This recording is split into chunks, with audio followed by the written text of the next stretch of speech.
Assalamualaikum warahmatullahi wabarakatuh. Selamat berjumpa kembali dengan saya Aton Rustandi Mulyana dalam mata kuliah Budaya Musik Nusantara. Dalam pertemuan minggu kedua dan ketiga, kita akan membahas sebuah topik mengenai musik rural atau budaya musik di pedesaan. Yang itu kita akan membicarakan mengenai tiga aspek yang akan dilihat. Pertama ada aspek geografi, kedua aspek ekologi, dan ketiga terkait dengan aktivitas di wilayah ruralnya. Nah, dalam hal ini mungkin kita akan bahas dulu apa sih yang dimaksud dengan aspek geografi. Membicarakan aspek geografi pasti akan berhubungan dengan persoalan kewilayahan, bagaimana bentang alam yang ada di sebuah masyarakat tersebut, tempat di mana masyarakat itu tinggal. Dalam hal ini, dalam konteks geografi rural atau geografi pedesaan, tentu itu akan berhubungan dengan alam-alam pedesaan, apakah berupa alam pegunungan, alam hutan, ataukah alam persawahan, maupun bisa saja alam-alam pesisir. Kemudian yang kedua, terkait dengan masalah ekologi, ini berhubungan sebetulnya dengan persoalan lingkungan hidup. Bagaimana manusia melakukan aktivitas atau berinteraksi dengan lingkungan sekitar.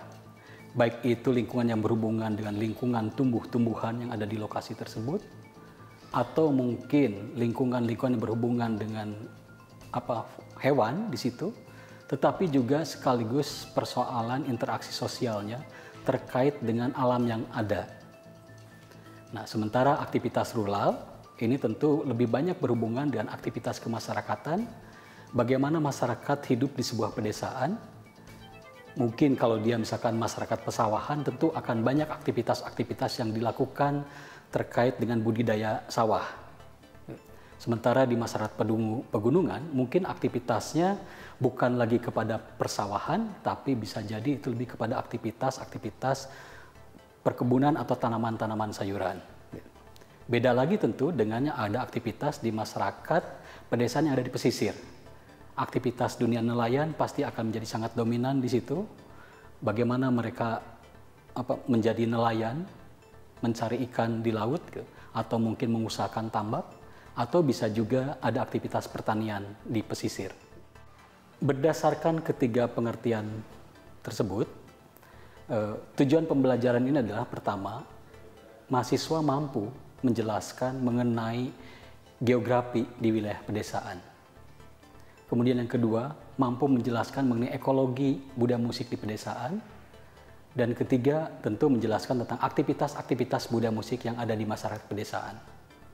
Nah, dalam pertemuan ini, kita akan melihat satu contoh mengenai fenomena budaya musik rural yang ada di kawasan pegunungan dengan materi musik tongling. Silakan disimak.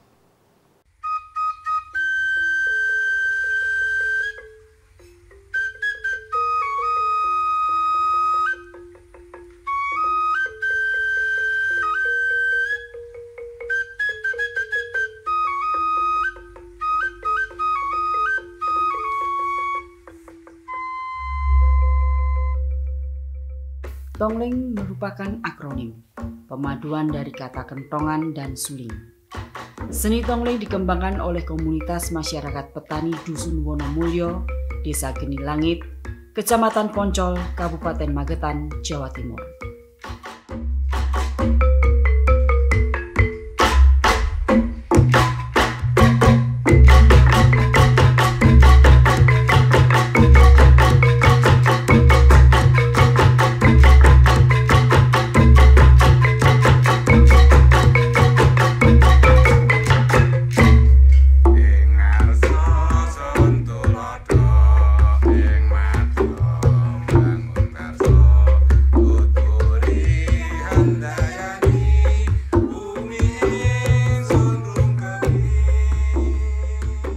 Kesenian ini dikelola oleh komunitas Vihara Vimalakirti Wonomulyo, sebuah komunitas penganut Buddha Nichiren Sosu, sebuah sekte agama Buddha yang berpusat di Jepang. Komunitas Vihara Vimalakirti Wonomulyo ini tergabung dalam jaringan Majelis Nichiren Sosu Buddha Dharma Indonesia atau MNSBDI menggaungkan ajaran cinta tanah air dengan prinsip menjadi mata, tiang, dan bahtera bangsa. Kami komunitas umat Buddha khususnya sekte Nichiren Shoshu gitu, karena itu tujuan dari agama Buddha gitu, bagaimana agama Buddha ini bisa dikenal banyak orang, bisa semakin berkembang, bisa semakin maju. Dan salah satu media yang dipilih oleh almarhum Pandita Jono adalah lewat kesenian, lewat seni musik tongling itu gitu. Nah, kalau saya ini sebenarnya udah generasi ketiga ya yang ikut melestarikan seni musik tongling ini.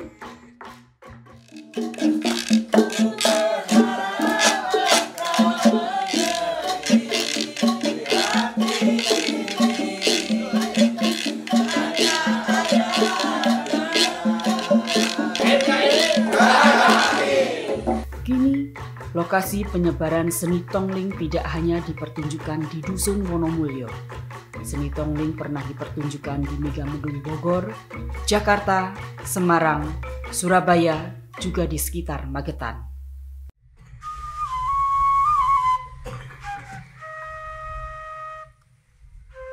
Musik tongling tergolong seni pertunjukan seni berbasis musik bambu. Ensemble utama musik ini terdiri dari penggabungan beberapa alat musik berbahan bambu, berbentuk kentongan atau idiofon, dan suling aerofon. Kentongan ditabuh dengan pola tabuhan yang berbeda dengan berbentuk jalinan pola ritme tertentu. Adapun suling digunakan sebagai instrumen melodis seperti halnya vokal. Pertunjukan musik ini berupa penyajian lagu-lagu daerah berbahasa Jawa.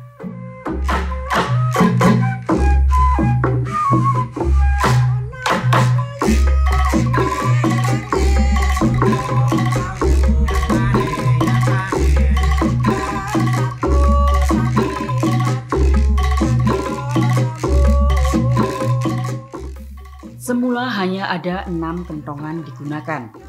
Keenam kentongan ini dibedakan berdasarkan nama dan pola tabuhan setiap instrumen, yaitu kentong bonang, kentong penerus, 2 kentong imbal, kentong titir, kentong letukan. Seiring perkembangan waktu dan kebutuhan pertunjukan, ensemble tongling bertambah instrumennya. Beberapa instrumen bambu yang ditambahkan diberi nama ret, lodong atau gong sebul, tamborin, imbal 3, imbal 4, saron, demung, gambang, angklung. Kemudian dilengkapi dengan kendang ciblon.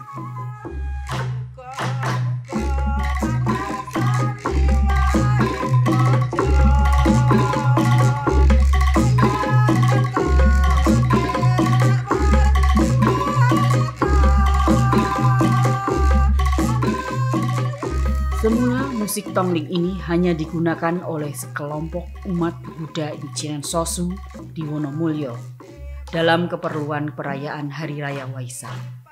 Namun pada perkembangan kemudian, musik tongling digunakan juga dalam berbagai kegiatan.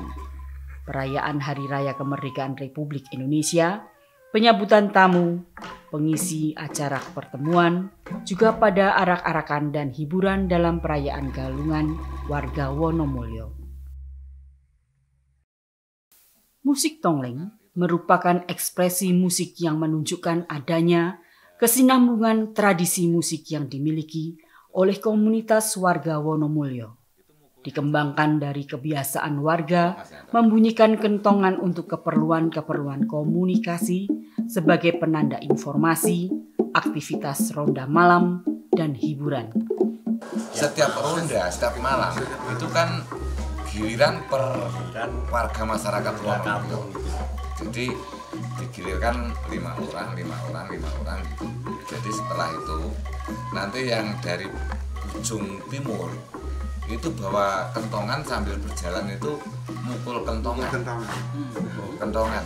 Oh berarti kalau ada yang keliling, ada yang ronda, itu pasti ada yang pukul kentongan. Ada 4 tokoh yang berperan dalam menciptakan musik tongling.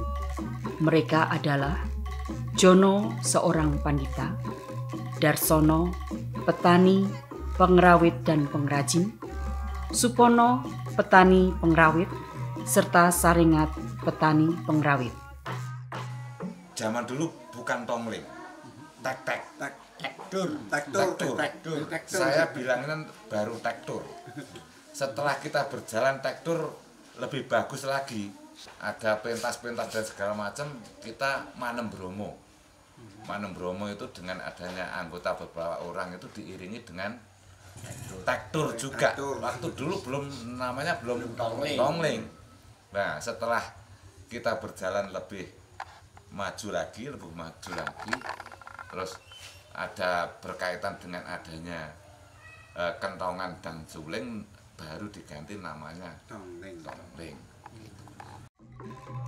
Peran Jono sangat signifikan dalam mematangkan gagasan pengembangan tektur menjadi musik baru.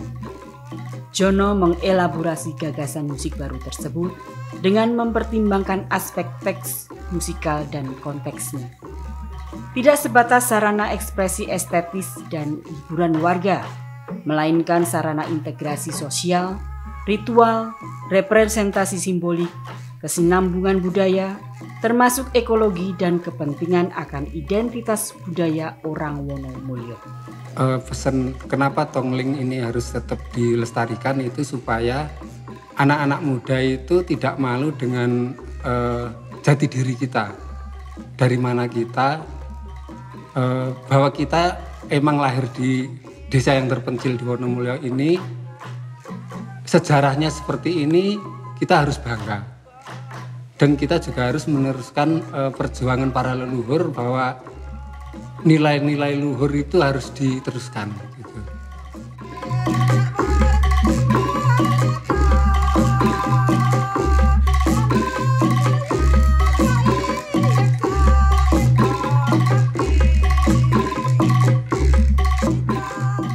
Jono sengaja memadukan kentongan dan suling karena dua instrumen tersebut dianggap lebih dekat dengan kehidupan dan ingatan kolektif warga Wonomulyo.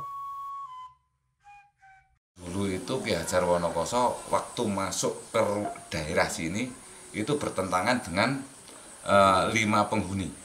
5 penghuni yang sudah ada, Basarani, Basaranti, Tejokusumo, Ironiti, dan Buddha Srini Wonosari. Itu bertentangan. Jadi nggak boleh untuk Ki Hajar Wonokoso itu untuk menempati di lokasi sini. Nah, karena dia itu memaksa agar kita pokoknya tetap bisa menempati di sini, dia itu setiap malam mengadakan kidungan sama seruling. Nah, ternyata dengan adanya 5 penghuni itu tadi bisa merasa ternyuh dengan adanya suara suling tersebut dan kidungan-kidungan, akhirnya bisa menyatu. Setelah dengan Ki Hajar Wonokoso dengan menjadi desa Jeblok yang sekarang dari Bapak Bupati Syafuddin dinamakan Desa Wonomulyo. Transmisi kelisanan menjadi ciri utama komunitas Tongling Wonomulyo dalam mentransmisikan kesenian tersebut kepada warga.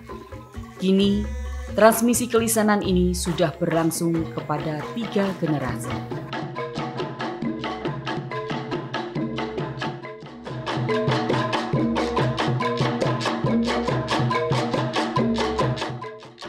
Tongling meskipun awalnya dirintis oleh komunitas petani penganut Buddha Nichiren Sosu di Wonomulyo, akan tetapi pada praktik pertumbuhan dan perkembangannya diusahakan sebagai sebuah praktik budaya yang inklusif.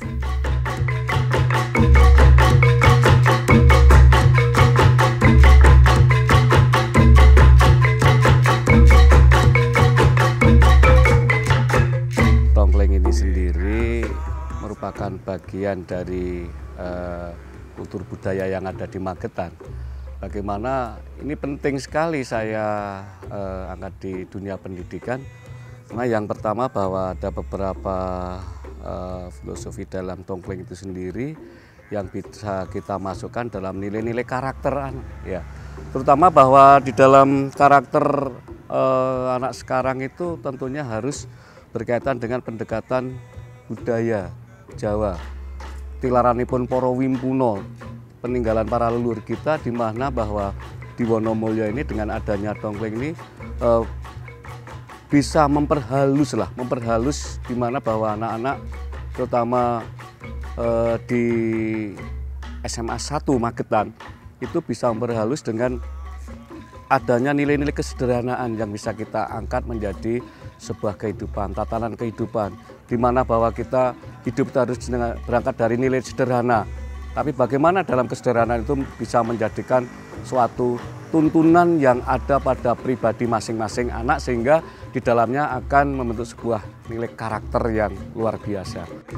Tongling tidak dibatasi hanya untuk komunitas penganut agama tertentu, melainkan diusahakan dapat diakses oleh setiap orang tanpa dibedakan berdasarkan agama, ras, jenis kelamin, status sosial, strata ekonomi, strata pendidikan, atau pilihan partai politik.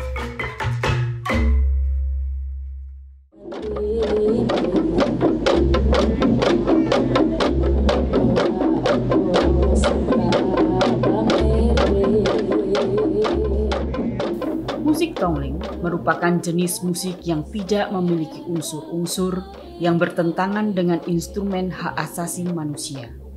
Musik ini dapat diakses secara luas oleh semua warga, kaum laki-laki, kaum perempuan, orang dewasa, anak remaja, dan anak kecil.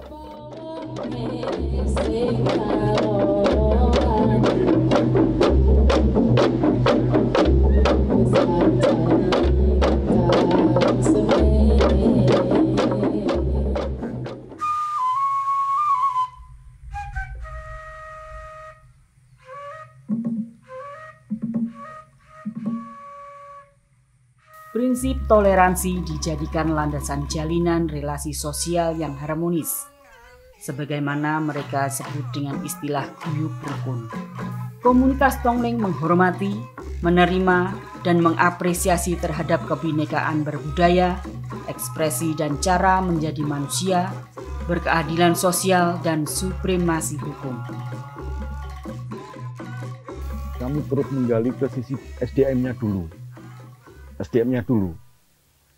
Meskipun tiap kali pentas, tiap kali ada event, kami tetap mementaskan tongling. Dan sekarang sudah dari teman-teman seniman juga sudah ada penggagas kerjasama dengan kita juga. Mungkin kita ekspos melalui mungkin bukan seni tradisinya yang sana, mungkin ada pendukungnya, mungkin ada kolosalnya, mungkin ada garapan-garapan yang tidak lepas dari item tongling itu sendiri.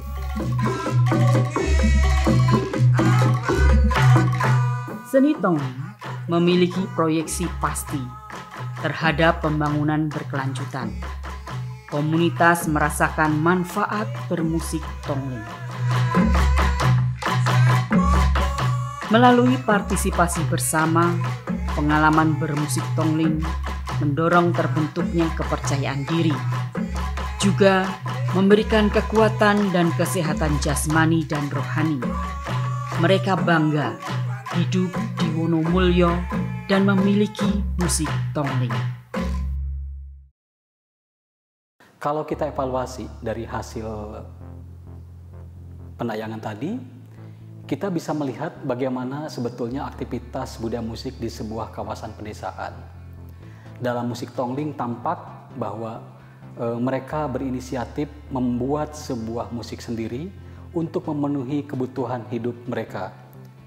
Bagaimana tongling digunakan terkait dengan sistem keyakinan yang mereka anut, yaitu keyakinan komunitas Buddha ajaran Edi Ceren Sosu.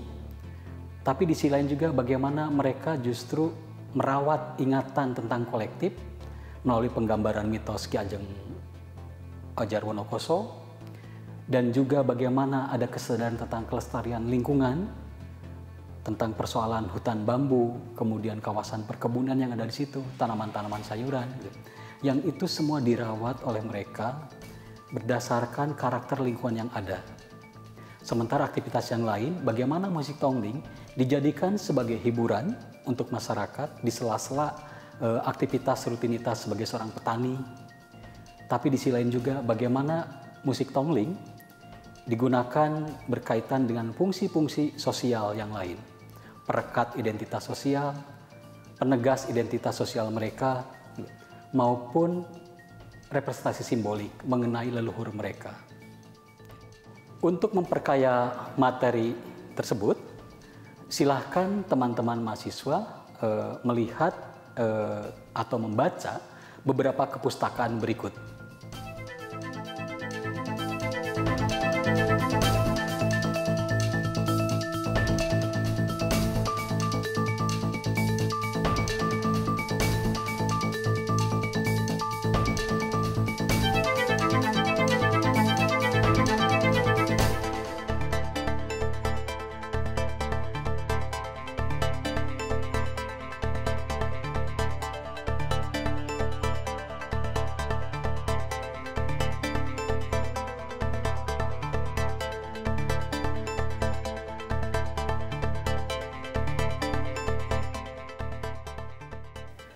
Untuk tugas, silakan teman-teman cermati dokumentasi film tadi. Bagaimana aspek-aspek geografinya, bagaimana aspek ekologinya, maupun bagaimana aktivitas ruralnya. Untuk selanjutnya, pertemuan akan kita lakukan di minggu depan dengan materi yang berbeda, yaitu budaya musik urban atau budaya musik perkotaan. Sampai jumpa lagi.